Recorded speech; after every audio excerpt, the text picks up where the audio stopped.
ದಸರಾ ನಡೀತಾ ಉದ್ಘಾಟನೆಗೆ ಬಾನು ಮುಷ್ತಾಕ್ ಅವ್ರನ್ನ ಆಯ್ಕೆ ಮಾಡಕ್ಕೆ ಎಷ್ಟೋ ಜನ ವಿರೋಧ ಮಾಡ್ತಿದ್ದಾರೆ. ಅಂದ್ರೆ ಅವರು ಕನ್ನಡಾಂಬೆ ಬಗ್ಗೆ ಒಂದು ಮಾತು ಹೇಳಿದ್ದಕ್ಕೆ, ಯಾಕಂದ್ರೆ ನೀವು ಅದ್ರ ಬಗ್ಗೆ ಎಲ್ಲ ತುಂಬಾ ಚೆನ್ನಾಗಿ ತಿಳ್ಕೊಂಡಿರೋದ್ರಿಂದ ನಿಮ್ಮ ಒಪಿನಿಯನ್ ಏನಮ್ಮ? ಅಂದ್ರೆ ಈಗ ಅವರು ಕನ್ನಡಾಂಬೆ ಬಗ್ಗೆ ಮಾತಾಡಿದ ತಪ್ಪ ಅಥವಾ ಇವರು ವಿರೋಧಿಸ್ತಿರೋದು ತಪ್ಪ, ಹೇಗೆ ಆ ಮಾತು ನಾವು ಅರ್ಥೈಸೋದು? ಹೇಗಂದ್ರೆ ಅವ್ರೇನು ಹೇಳಿದ್ದಾರೆ ಅಂದ್ರೆ, ನಾವು ಹೇಳಿದೀವಿ ಅದು ಕನ್ನಡಕ್ಕೆ ಈ ನಾಡಿನಲ್ಲಿರೋ ಎಲ್ಲಾ ಜನರು ಕನ್ನಡವನ್ನ ಮಾತಾಡ್ತಾರೆ, ಪ್ರೀತಿ ಮಾಡ್ತಾರೆ. ನೀವು ಅದಕ್ಕೊಂದು ಕಿರೀಟ ಇಟ್ಟು ದೇವ್ರು ಮಾಡಿದ್ರ ಮಾಡಿದಾಗ ಏನಾಗುತ್ತೆ, ಇದು ಹಿಂದೂಗಳದ್ದು ಕನ್ನಡ, ಇದು ಬೇರೆಯವ್ರದ್ದು ಅಂತ ಆಗತ್ತೆ. ಹಂಗೆ ಆಗಬಾರ್ದು.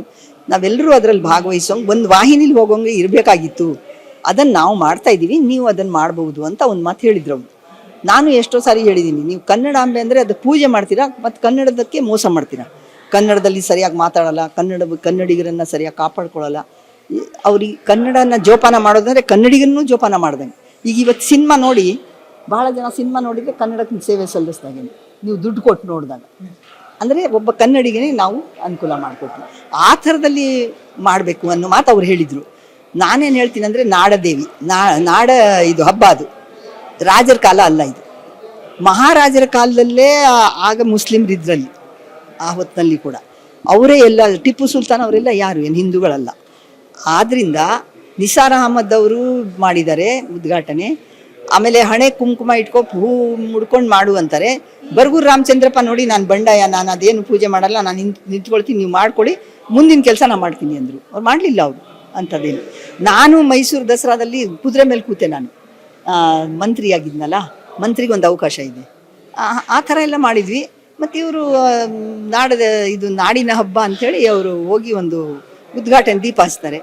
ಅದರೊಳಗೆ ಏನು ಆಗಲ್ವಲ್ಲ. ಈಗ ಕೆಲವೊಬ್ರು ಹೇಳ್ತಿರೋದು ಅದೇನೆ, ಈಗ ಚಾಮುಂಡೇಶ್ವರಿಗೆ ಪೂಜೆ ಎಲ್ಲ ಮಾಡಬೇಕು, ಅವ್ರು ಮಾಡ್ತಾರ, ಪುಷ್ಪಾರ್ಚನೆ ಮಾಡಬೇಕು, ಅವ್ರು ಮಾಡ್ತಾರ, ನಮ್ಗೆ ಹಾಗಾದ್ರೆ ಹೇಗೆ ಅವ್ರು ಮಾಡ್ಬೋದು? ನೋಡಿ, ಪುಷ್ಪಾರ್ಚನೆ ಮಾಡೋದು ನಾನು ಹೇಳ್ತೀನಿ.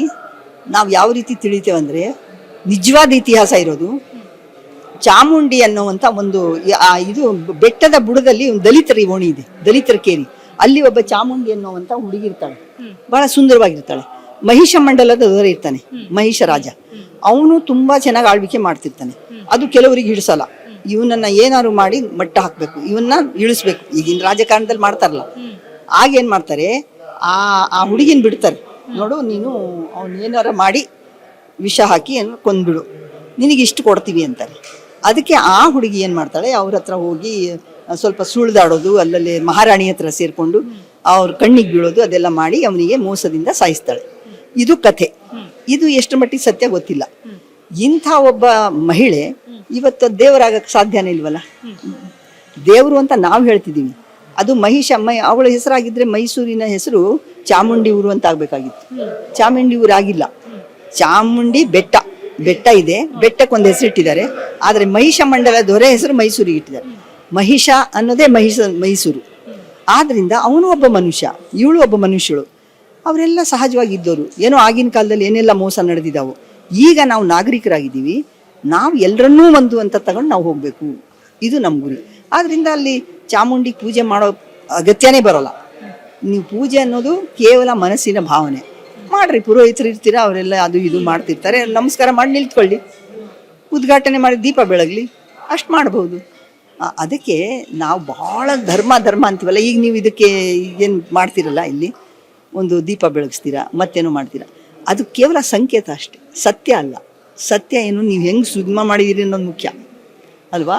ಈ ಥರದಲ್ಲಿ ನಾವು ಆಲೋಚನೆ ಮಾಡಿದರೆ ಅಲ್ಲಿ ಜಾತಿ ಮತ ಕುಲ ಏನೂ ಬರಲ್ಲ.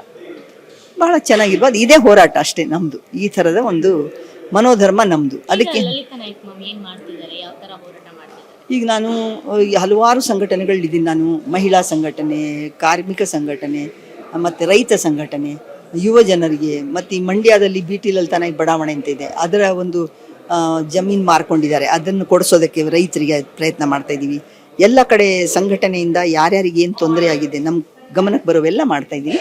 ಆ ಥರ ಮಾಡಿಕೊಂಡು ಹಿಂಗೆ ಎಲ್ಲಿ ಕರೀತಾರೆ ಉಪನ್ಯಾಸ, ಉದ್ಘಾಟನೆಗಳು, ಅದು ಇದು ಮಾಡಿಕೊಂಡು ಬರೀಕೊಂಡಿದ್ದೀನಿ. Thank you. ನಮಸ್ಕಾರ.